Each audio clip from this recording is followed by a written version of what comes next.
नमस्कार, स्वागत है आपका हमारे इस डिजिटल प्लेटफॉर्म पर जिसका नाम है एडोग्राम क्लासेज। 100 दिन के स्वरोजगार में आज बात करते हैं, सारे सेक्टर पर बात करेंगे। एक आज का सेक्टर है वो बैंकिंग सेक्टर, और बैंकिंग सेक्टर में एक वैकेंसी आई है जो एक नहीं है, दो नहीं है, 100 नहीं है, 4000 वैकेंसी आई है। और 4000 वैकेंसी पर आज हम बात करेंगे। एक पूरा वीडियो, डिटेल वीडियो रहेगा। क्या इस नौकरी के लिए आपको जाना चाहिए, कैसे नौकरी मिलेगी, और नौकरी मिलेगी तो आपको क्या मिलेगा, और आप किस तरह से इस नौकरी को पा सकते हो, ये तमाम सारे किस्से और कहानियों को हम बातों में बताएंगे इसी वीडियो में।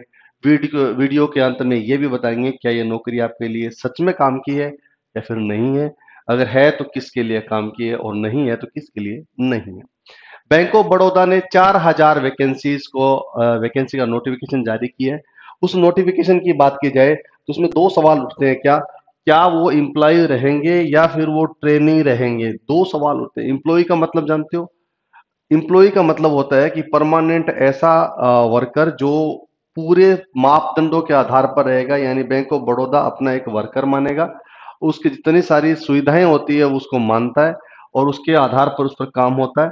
और ट्रेनिंग का मतलब होता है उसकी वो जिम्मेदारी नहीं लेता कि वो उसका वर्कर है, उसे एज ए ट्रेनी माना जाता है, उसको अप्रेंटिस बोलते हैं। इस पर बात करेंगे। बैंक ऑफ बड़ौदा की भर्ती है, और बैंक ऑफ बड़ौदा में 4000 वैकेंसी की पोस्ट के साथ में कितनी है साहब, मैं लिख देता हूँ यहाँ पर।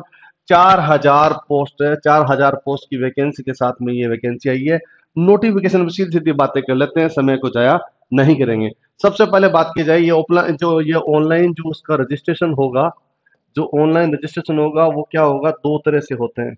नैप्स के थ्रू होगा, मैं वो भी बता दूंगा, और नेट्स के थ्रू होगा।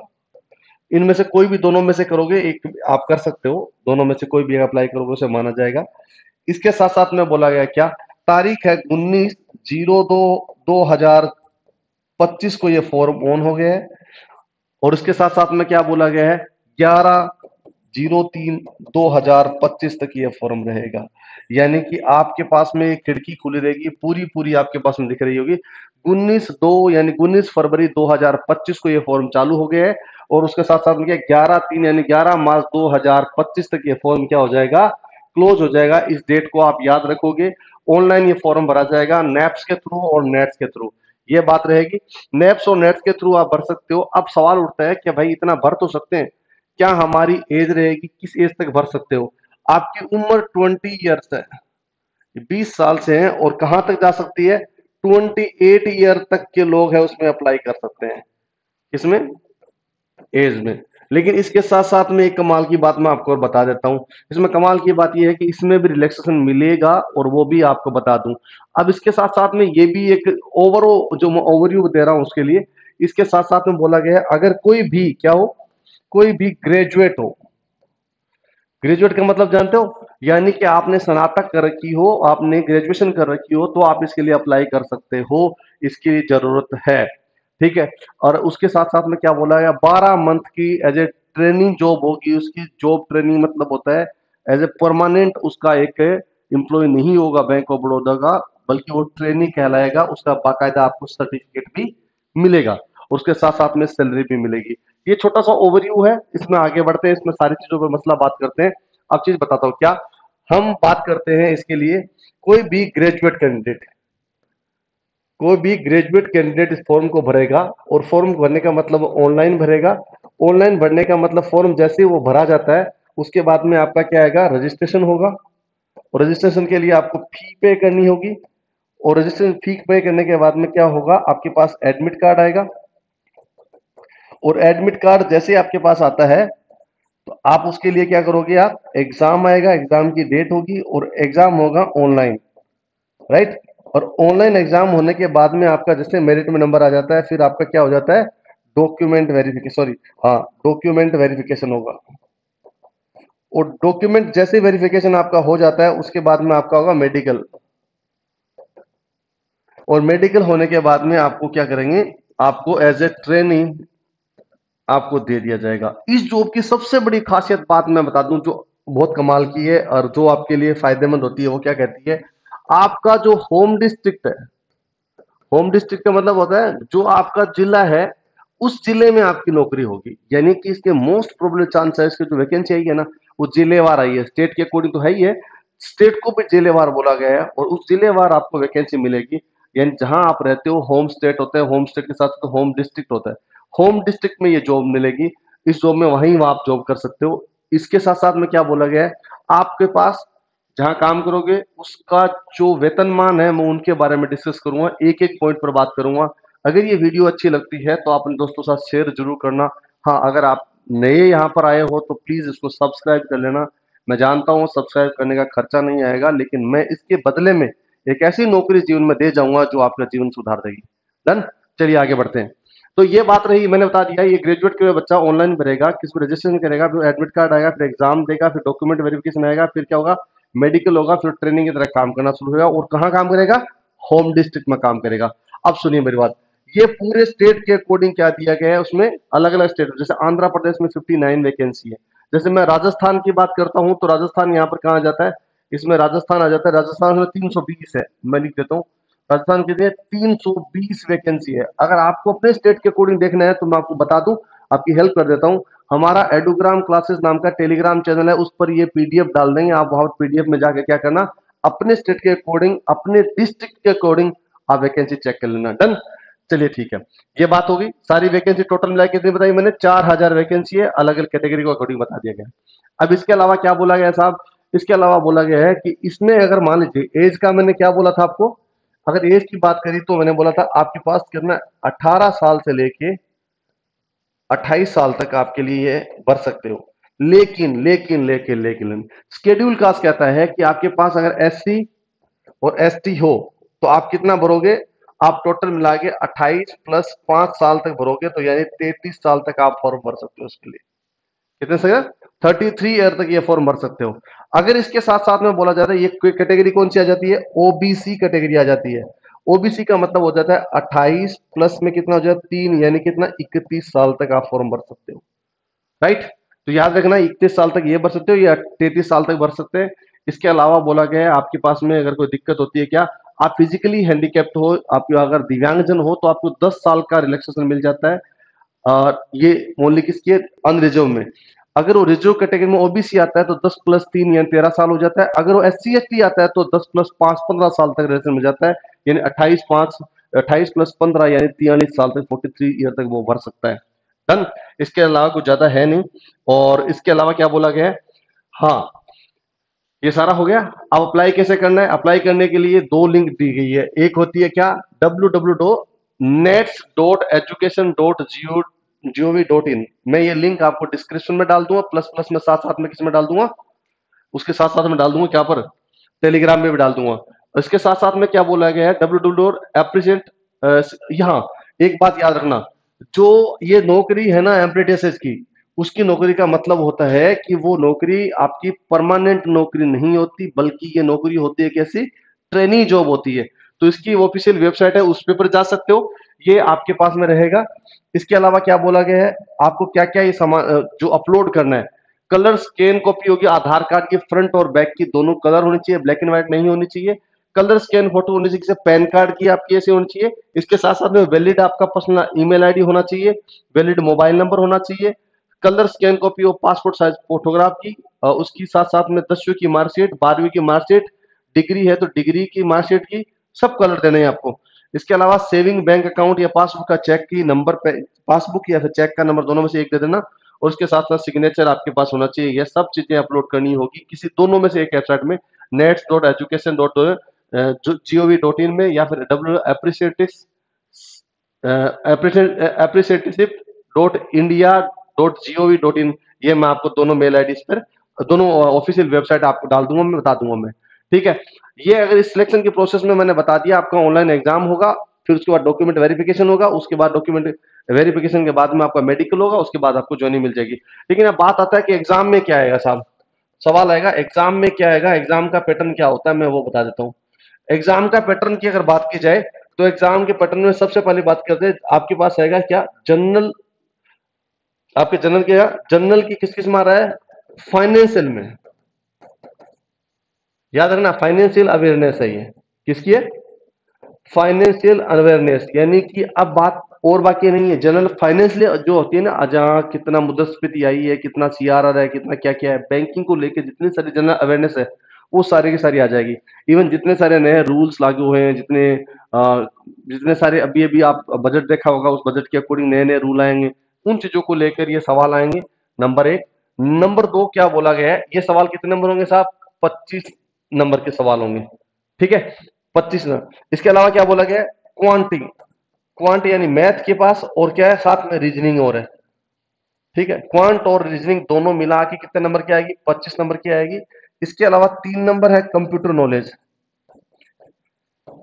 कंप्यूटर नॉलेज, कंप्यूटर नॉलेज में आपके कितने नंबर आएंगे? 25 नंबर आएंगे। और इसके साथ साथ में क्या बोला गया? जनरल आपके पास इंग्लिश आएगी, वो आपको करनी होगी। जनरल इंग्लिश में कितने नंबर की है? 25 नंबर की है साहब। टोटल मिला के कितना है? 100 क्वेश्चन होंगे आपके। मैं ऐसे लिखता हूँ, 100 होंगे वो एमसीक्यू होंगे, यानी ऑब्जेक्टिव टाइप के क्वेश्चन। 100 से इसके मार्क्स होंगे। बस शर्त यह है कि आपको 60 मिनट मिलेगी, एक ही घंटा मिलेगी। ठीक है, नेगेटिव मार्किंग है वो नहीं होगी, काट देता हूं मैं, बिल्कुल नहीं होगी। 100 में से 100 नंबर कर सकते हो आप। साथ में एक आपके पास घंटा होती है, उस एक घंटे में सारे सारे फॉर्म भर सकते हो, ये आपके पास ऑप्शन मिलता है। इसका जो मैं आपको चीज इतना अश्योर करता हूं आपको, कि जो ये कंप्यूटर वाला पोर्शन है ना, हम हमारे ही इस यूट्यूब चैनल पर पढ़ाएंगे, पूरा का पूरा पढ़ाएंगे। आप एक भी क्वेश्चन नहीं छोड़ोगे। इसको हम लाइव क्लासेस देंगे, लाइव में डाउट होता है वो भी आपको कर देंगे, और वैसा पढ़ाएंगे जैसे कोई पोर्टल पे नहीं पढ़ा था, उससे बेहतर पढ़ाएंगे इसको। और उस बैंकिंग को मद्देनजर रखते हुए ये पढ़ाया जाएगा, ताकि आपकी सीधा सीधा सवाल आए और सीधा सीधा जवाब मिल जाए। डन। चलिए, ये आपको पैटर्न बता दिया मैंने, क्या सबके क्वेश्चन के बता दिए। 25 नंबर के सारे आएंगे, नेगेटिव मार्किंग होगी नहीं, ये सब चीजें हो गई है। इसके अलावा एक चीज बोला गया है, क्या? आपका नाम लिया गया, आप होम डिस्ट्रिक्ट में आपकी नौकरी लगेगी। ठीक है, जब ये नौकरी लगेगी, जब आपके पास में आपका ऑनलाइन एग्जाम हो जाएगा, एग्जाम के बाद में एक चीज आती है जो आपके पास, जो आपको अटकाती है, या फिर आपके पास में पेज है। पेज क्या है? आपका एक इंटरव्यू होगा जिसमें आपको लोकल लैंग्वेज के बारे में पूछा जाएगा। उसका नॉलेज होना बहुत जरूरी है। लोकल लैंग्वेज का मतलब जानते हो क्या? यानी कि आप अगर राजस्थान के हो तो आपको हिंदी आना चाहिए। आप तमिलनाडु अगर आपकी नौकरी है तो आपको तमिल आनी चाहिए। पंजाब में करते हो, आपको पंजाबी आनी चाहिए। इस तरह से अलग अलग स्टेट की जो भाषा है, उसके अकॉर्डिंग उसको लोकल लैंग्वेज आने चाहिए, ताकि आप कस्टमर से डील कर पाओ। ये तो रहा साहब, इस चीजों में आपको इस बात रहेगा। इसके साथ साथ में क्या बोला गया है? इसके अलावा आपके पास में क्या है? फाइनल सिलेक्शन हो जाएगा कट ऑफ के बाद में। अब बोला गया है क्या? कितने पैसे मिलेंगे, कितनी जॉब की प्रोफाइल है। जॉब की प्रोफाइल के बारे में अगर बात करूं तो मैं, it is not a permanent job, it is a training job. जो आपको 12 महीने की ट्रेनिंग रहेगी, उसका सर्टिफिकेट भी बाकायदा मिलेगा। अब मैं आखिरी में ये बताऊंगा कौन बढ़ना चाहिए कौन नहीं, लेकिन उससे पहले सुन लीजिए इसका पेमेंट। इसको पे स्केल है, यानी पेमेंट है, वो पेमेंट की सैलरी लिख देता हूं आपको, ज्यादा अच्छा लगेगा। इसकी जो सैलरी है, अगर आप इसमें करते हो मेट्रो, यानी कि आप शहर में अगर नौकरी करते हो, अर्बन बोल देता हूं, अगर वहां जॉब करते हो तो आपको मिलेंगे 15,000 रुपए महीने के। और इसके अलावा आप अगर अर्बन के अलावा आप रूरल में काम कर रहे हो, यानी गांव में देहात में काम करते हो, है ना, सेमी रूरल या सेमी अर्बन में जो कस्बे में जाते हो, तो आपको मिलेगा 12,000 रुपए पर मंथ। लो यहाँ लिख देता हूँ। इसके अलावा कोई भी टीए डीए कुछ भी ऐसा नहीं लिखा हुआ है, कोई भी ट्रांसपोर्ट नहीं मिलेगा आपको, नंबर एक। कोई ऐसा खाना पीना इस चीजों में नहीं मिलेगा, नंबर दो। और नंबर तीन, आपके पास में इसके अलावा कोई अलाउंसेस नहीं मिलेंगे, बैंक की कोई भी इंश्योरेंस तक की बात करें तो भी आपको नहीं मिलेगी। ये चीज रहेगी इसकी 15,000 रुपए में। ठीक है, इसकी रेटिंग, हाँ, जहां पर आएगी एक वेटिंग लिस्ट भी आती है। वेटिंग लिस्ट का मतलब क्या होता है? जैसे आपको एक बार सिलेक्शन हो गया, कोई लोग ज्वाइन नहीं करते हैं, सिलेक्शन हो गया, लेकिन उसकी सेकंड मेरिट लिस्ट आती है वेटिंग लिस्ट में, तो उसमें भी नंबर आपके आ सकते हैं। पिछले वेटिंग लिस्ट में भी आप इंतजार करिए। डन। अब आगे बढ़ते हैं। पैसे समझ में आ गए आपको? 15,000 रुपये आप शहर में रहोगे तब, और 12,000 रुपये लेगा। लेकिन मैं बहुत गहरी और अच्छी बात बता रहा हूं आपको, आज के जमाने में 15,000 रुपए की वैल्यू कहीं नहीं है। इसका मतलब होता है कि 15,000 की सैलरी लेके आप शहर में रहना चाहते हो, तो शायद आपका अपना जीवन यापन नहीं हो सकता। लेकिन ये सवाल होता है कि फिर क्या किया जाए इसके लिए। अगर आप नए हो, आप कौन हो? आप बिगिनर्स हो। ठीक है, या आप नए हो या शुरुआत करना चाहते हो, या पैसों की बहुत ज्यादा जरूरी है, तो आप इस नौकरी को जा सकते हो। शुरुआत में क्यों हो सकता है? क्योंकि आपको 12 महीने में आपके पास एक सर्टिफिकेट मिल जाएगा जो आगे फ्यूचर में काम आएगा। कब? जब कई बैंक की आप परमानेंट एम्प्लॉय की नौकरी आती है और आप कहते हो मुझे ट्रेनिंग, एज ए ट्रेनिंग 12 महीने में काम करके बैठे हो, तो उस इंटरव्यू के दौरान आपको बहुत फायदा मिलता है। इवन आपको प्राइवेट बैंक भी उसके लिए जल्दी आपको अप्रोच कर लेती है, जो आपके पास मैं बता सरकारी बैंक के अलावा प्राइवेट बैंक होती है वो जल्दी अप्रोच कर लेती है, ये आपको फायदे मिलते हैं। इसके अलावा आपको पैसा अगर बात की जाए, अगर आप तैयारी करना चाहते हो प्योरली बैंकिंग की, तो ये आपके लिए साइड फॉर्म नहीं है। मैं आपको थोड़ा बहुत ही ब्लंट होके बोल रहा हूँ ताकि आपको समझ में आ जाए। हाँ, फॉर्म भर सकते हो, उसकी तैयारी कर सकते हो, उसको पेपर दे सकते हो। वजह क्या है, इससे आपको एक्सपीरियंस आएगा, आपका अनुभव बढ़ेगा। आपके बाद में अगर इस चीजों में सिलेक्शन हो जाता है आपका, तो आपके अंदर एक कॉन्फिडेंस बिल्ड होगा कि भाई मेरे पास सिलेक्शन हो सकता है। तो कई बार हम 2-3 पेपर देते हैं और हमारा सिलेक्शन नहीं होता, तो हम हताश हो जाते हैं। हम ही नहीं, हमारे समाज के लोग भी हमें इस बात के लिए कोसना शुरू कर देते हैं। जब इसको सिलेक्शन हो जाता है तो अंदर क्या ये फील आता है कि yes I am capable, I can do anything. But मेरे पास क्या होना चाहिए, एक थोड़ा सा एक जो मेन मौका है जो चाहिए वो मौका मिल जाएगा। इससे आपको प्रोत्साहन मिलेगा। इस 15,000 से प्रोत्साहन नहीं मिलेगा, आप पेपर पास करोगे तो उसका प्रोत्साहन मिलेगा। ठीक है भाई साहब, अब आगे बढ़ते हैं। इसके साथ साथ में बोला गया है भाई इसके लिए फीस कितनी भरनी पड़ेगी, तो ये तो ठीक है, आजकल ये ठिकाना बहुत बड़ा हो रहा है। ये ठिकाना मतलब क्या होता है, जितने एग्जाम के फॉर्म आते हैं, मैं आपको बहुत ही फ्रेंकली बोल रहा हूँ, फॉर्म आते हैं उसकी सबसे ज्यादा दिक्कत आती है उसकी फीस है, तो वो बहुत ज्यादा होती है। इसकी भी फीस बता दूं, अगर वो आप फिजिकली हैंडीकैप्ड बंदे हो, है ना, तो आपके पास कितने देने पड़ेंगे, 400 रुपये आपको पे करने होंगे। इसके साथ साथ में क्या बोला है, अगर आप शेड्यूल कास्ट हो, SC हो, ST हो, या फिर फीमेल कैंडिडेट हो, तो आपको कितना देना पड़ेगा, 600 रुपये। और इसके साथ साथ में क्या बोला गया है, इसके साथ साथ में बोला गया अगर आप जनरल कैटेगरी हो, OBC के हो, या फिर EWS कैटेगरी से बिलोंग करते हो, तो आपको देना पड़ेंगे 800 रुपये। याद रखना, ये पैसे आपको वहां पर सबमिट करना होगा, एग्जाम के नाम पर ये पेपर देना होगा, पैसा इतना देना होगा आपको, याद रहेगा आपको। डन, बहुत अच्छी बात है। ठीक है, ये रहेगा। और दोनों मैं लिंक आपके साथ शेयर कर दूंगा इन चीजों में। मैंने डेट बता दी आपको, 19 तारीख को स्टार्ट होगा और 11 तारीख को क्या हो जाएगा, ये बंद हो जाएगा। इसके अलावा इस चीजों में ज्यादा कोई आपके साथ है नहीं कोई ज्यादा जो आपको बता दे। हाँ, इसके साथ साथ जब भी आपको पेपर हो जाता है, सिलेक्शन हो जाता है, तो आपको एक लिस्ट आगे फहरिस्त देंगे, वो आपको प्रिंट आउट करके ले जानी होगी। सारी आपको डॉक्यूमेंट ले जाना पड़ेगा। डॉक्यूमेंट की आप जानते हो क्या क्या लेके जाना पड़ेगा, जो जो अप्लाई करोगे सारे सारे लेके जाओगे। ये नौकरी आपके पास आपको दिखाई दे दी होगी। अब मैं अंत में एक बात बोलूंगा, ये मेरी फाइनल आपके पास कन्वर्सेशन है। वो ये कहती है, ये नौकरी है, वो नौकरी तो आई है, लेकिन उन लोगों के लिए नौकरी नहीं है जो एक्चुअल में वो बैंक की नौकरी करना चाहते हैं। It is an job like कि हमारे साथ अभी जरूरत है और उस जरूरत को हम काम निकाल सकते हैं, इसके लिए जॉब है। बाकी ये उत्साहवर्धक वाली जॉब नहीं है। बस ये काम कर सकता है, अगर आप तैयारी कर रहे हो, उस नौकरी में लग जाते हो, तो आपके अंदर का कॉन्फिडेंस है वो बूस्ट होगा। और मैं आपको रिकमेंड करता हूँ कि ऐसे एग्जाम को दे देना चाहिए। नंबर आता है तो आपका कॉन्फिडेंस बहुत अच्छा हो जाएगा। बहरहाल के लिए एक वैकेंसी थी, जो 4,000 वैकेंसी बैंक ऑफ बड़ौदा की थी। नए कहीं भी किसी भी सेक्टर में अगर जॉब आती है, हम आपके लिए जॉब के लिए नौकरी बताएंगे और डिटेल में इंफॉर्मेशन तक शेयर करेंगे आपको, क्या आता है, कैसे आप पास कर सकते हो। अगर ये इंफॉर्मेशन आपको ठीक लगी तो अपने दोस्तों के साथ, अपने साथियों के साथ, अपने रिश्तेदारों के साथ प्लीज जरूर साझा करना। क्या पता आपके एक साझा करने से उनका भला हो जाए, आपका भी भला हो जाए और हमारा भी मनोबल बढ़ जाए। बहुत बहुत शुक्रिया, फिर मिलेंगे नए वीडियो के साथ में, तब तक ख्याल रखना। जय हिंद।